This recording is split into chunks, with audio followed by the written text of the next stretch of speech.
Hey everyone, this is Christina from the Bloomingdale Library, and we're back to do some galaxy magnets and keychains.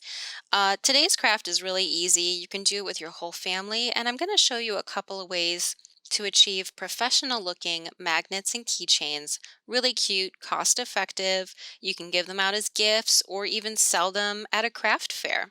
So let's get started. All right, so what you can see here, we have some glass cabochons, size 1 inch or 25 millimeter. You're also going to need magnets, silver pendant trays, or really any color pendant trays as long as they fit those 1 inch or 25 millimeter glass cabochons. We're also going to need some lobster claw attachments for our silver key ring. And we have a penknife, but we also have a Fisker's 1 inch circle punch. Those are really great if you're going to be making a ton of these. So much faster to punch out circles than it is to cut them out one by one. We are also using Mod Podge in matte as opposed to glossy. Matte just seems to dry nicer. And we're going to be using Gorilla Glue Clear Grip or E6000 jewelry glue. And this Fisker's 1 inch hole punch cost me about $12 on Amazon, so that's not bad.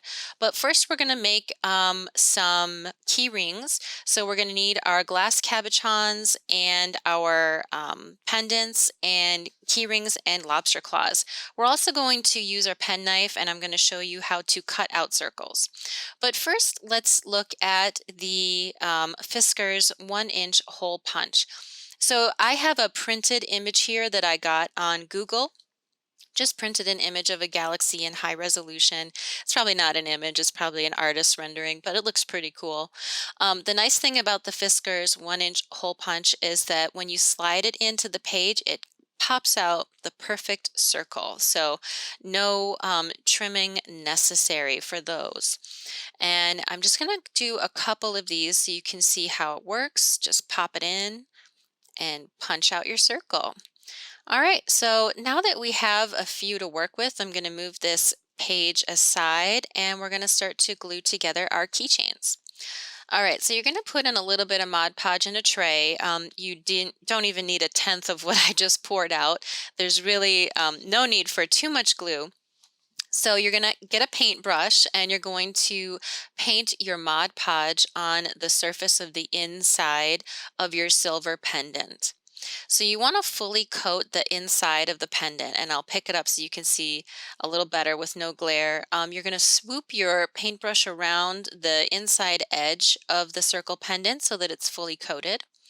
And then let's pick up one of those circle punch out pieces of paper and just push it inside, pressing down firmly with your fingertips, making sure that the edge of the printed circle gets tucked into the edge of the pendant. So everything is nice and flat and is adhered to the glue underneath it. Now we're going to take a little bit more Mod Podge on the tip of our brush, and we're going to brush that on top of the printed page.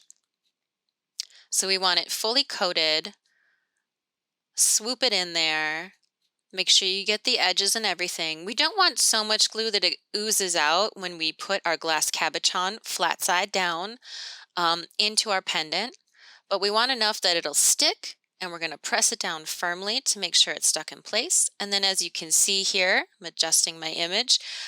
So it fits nicely. It is a little cloudy at first, but as soon as that glue dries, it will look a lot clearer. And if you just set it aside and let it dry overnight, it's going to look fantastic in the morning. All right, so let's do this one more time. I'll show you another example. Do the same thing, pick up your brush, paint the inside with Mod Podge, making sure that you're getting the inner edge of that circle. And then once that's fully coated, you're going to pick up another printed punch out and press that inside of your pendant.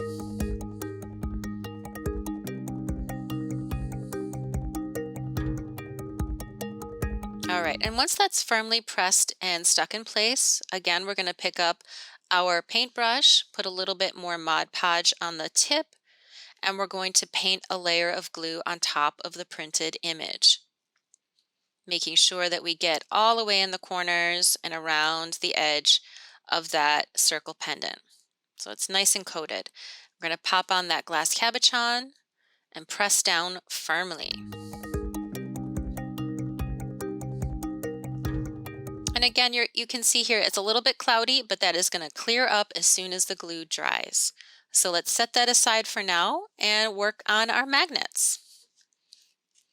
So you can see this is the set that I got from Amazon. It's a set of 12 cabochons and magnet bases, and I only paid $4.99 for the set of 12. So I think that's a pretty good deal, especially if you're going to be selling them. All right, and then also, as you can see, these magnets are pretty strong. So what I would advise is when you're messing around with your magnets and you're ready to glue them on, keep them at least a few inches apart from each other, otherwise they'll get attracted and stuck together. All right, so for your magnets, all you need is the glass cabochon. You need to coat it fully on the flat side using your paintbrush and your Mod Podge.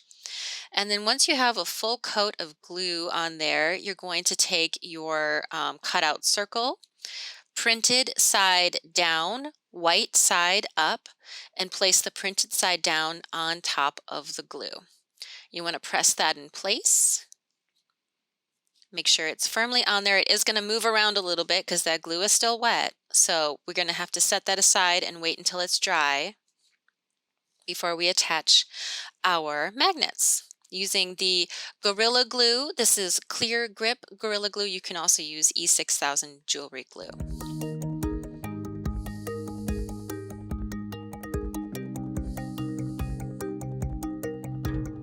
All right, so it's been a few minutes. We've let our keychain dry a little bit, so I'm just going to quickly show you. It's very simple. You're just going to attach the bottom of the lobster claw to the split keyring. Now, you don't need a lobster claw. I just think it looks really nice to have the lobster claw. It's a little extra something. It makes the keychain itself stand out. So once you've attached the bottom of the lobster claw to the keyring, you're going to attach the keyring to the pendant.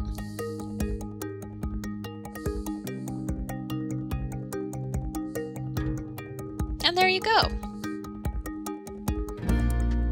And it still needs a little time to dry for that cloudiness to go away. As you can see, it's still a little bit cloudy, but it's so cute and it's so easy. So yeah, let's set that aside. And what we're going to do now is work on another way to cut out circles. So instead of using the Fisker's punch, if you just have a few of these you want to try, you have the alternative of using a penknife. You will use this to trace around the edge of the glass cabochon. And I'm also going to show you in a minute how to do this with scissors. So you just get your glass cabochon and you can place it anywhere on your printed image. I like this spot right here. So what I'm doing is I'm just placing it down dry firmly with my finger and tracing around the edge. Now, part of the problem with tracing is that your finger might slip and you might cut yourself, or, if it's not firmly in place, you might not cut it out perfectly the first or even the second time, so you might have to make a few passes.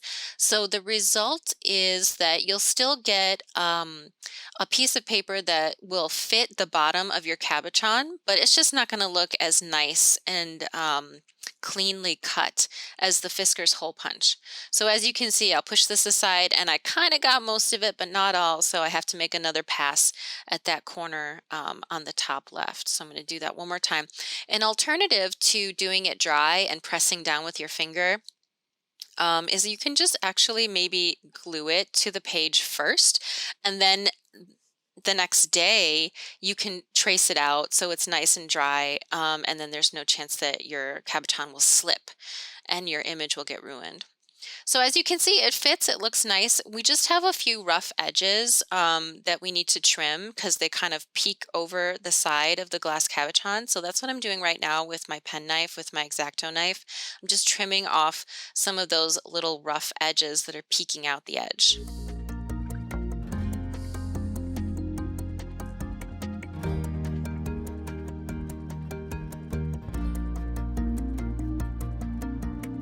All right, And now what we're going to do is we're going to trace out a circle. I'm flipping the page over so that you can see the pencil marking.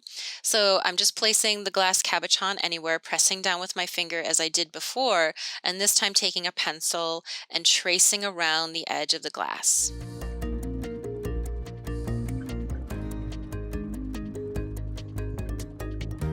All right, and move that to the side. If you have really steady hands, you can use an X-Acto knife to cut it out, but this is a good method if you only have scissors at home. So what I'm doing is, since I traced the outer edge of the glass cabochon, what I want to do now is cut on the inner edge so I don't have too much excess paper. Again, this is not going to result in a perfect circle, and that's okay. I think that, as long as you can get it close enough, that'll still look great. All right, and now that we've got our circle cut out, we're going to move that aside and flip it over and see if it fits. And it looks okay. It's got some rough edges too, but I can always trim that up later. And what I would recommend again is, if you want to do any really delicate trimming after you've painted the flat side of your cabochon and placed your image printed side down, white side up, and pressed firmly. If you feel like there's stuff that you need to clean up later, just make sure that it dries overnight and then go back in and trim off those rough edges once it's dried. All right, so the first one's looking pretty good. Again, that cloudiness that you see when you first put on the Mod Podge, that is going to go away and clear up nice and dry overnight. So let's put that second one I made aside, and we're going to glue on with just a dab of glue in the center of the magnet. We're going to glue on our glass cabochon. It doesn't need very much glue because this is very strong glue, so you don't need a whole lot of it. All right, and then you're just going to place that in the center, kind of press it down, squish it a little bit, make sure that that glue spreads out. Got to let it dry overnight. It really just needs an overnight dry and it'll be great. And then again, just to show you, we're going to just put a dab of glue in the center of our magnet, press our glass cabochon on top. Yep, and it's going to move around a little bit, but let it dry overnight. It looks great. All right, thanks for joining us. I hope you enjoyed this craft. Bye, everyone.